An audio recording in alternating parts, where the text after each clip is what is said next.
നമ്മുടെ വീട്ടിൽ നമ്മുടെ അക്കുവും കുറച്ച് കോഴികളും മാത്രമേ ഉള്ളൂ കേട്ടോ. അക്കു എവിടെ ചോദിച്ചപ്പോൾ അക്കു പേടിച്ചിട്ട് എന്തോ കണ്ട് പേടിച്ചിട്ടാ പോയി കൊയ്യാക്ക മരത്തിൽ നിന്ന്. തക്കുടു വാ, തക്കുടു ബാ, തക്കു വാവേ ബാ, ബാടി ഡീ ഇവിടെ വാന്ന്, ഇവിടെ വാന്ന്. വായും തുറന്ന് അങ്ങോട്ടും ഇങ്ങോട്ടും തിരിഞ്ഞ് നോക്കണു. ഞാൻ പോണെന്നാ, ഞാൻ പോണു, നീ വരണില്ലെങ്കിൽ ഞാൻ പോവാം. ബാ നോക്കി ഞാൻ തിന്നതാ, ഞാൻ തിന്നട്ടെ, ഞാൻ തിന്നട്ടെ. പറ്റിക്കാൻ വിളിച്ചിട്ട് പോലും അവള് വരണില്ല, അവൾക്ക് മനസ്സിലായി.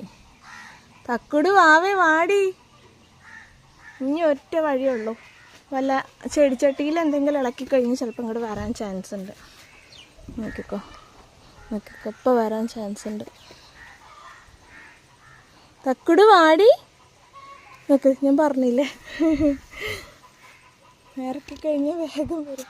തക്കുടു തക്കുടു. അപ്പോൾ തിന്നണ കാണിച്ച് വിളിച്ചാൽ വരില്ല. ചെടിച്ചട്ടിയിൽ ഇളക്കി കഴിഞ്ഞാൽ അവൾ എടുത്ത് വെച്ചിരിക്കുന്ന എന്തെങ്കിലും സാധനം എടുക്കാനാണെങ്കിലോ അല്ലേ? അല്ലേ? ചെടിച്ചട്ടി ഇത് ആരുടെയാണ്? ഈ ചെടിച്ചട്ടി ആരുടെയാണ്? ആരുടെ ചെടിച്ചട്ടിയാണ്? കയ്യിൽ കയറുന്നു.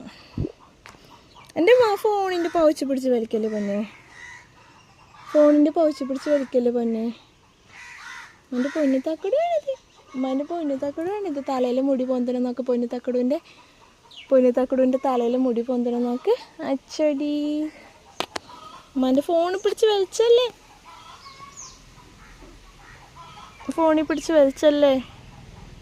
തോളത്ത് കയറി നിന്നു. ഫോണിൽ പിടിച്ച് വലിക്കാനായിട്ടാ, പൗച്ചിൽ പിടിച്ച് വലിച്ചു കഴിഞ്ഞാൽ പിന്നെ അങ്ങനെ ഞാൻ എടുത്ത് പിടിക്കുക അല്ലേ തങ്കു? അല്ലേ തങ്കു? ഫോണിൽ പിടിച്ച് വലിക്കല്ലേ വാവേ, ഫോണിൽ പിടിച്ച് വലിക്കല്ലേ വാവേ.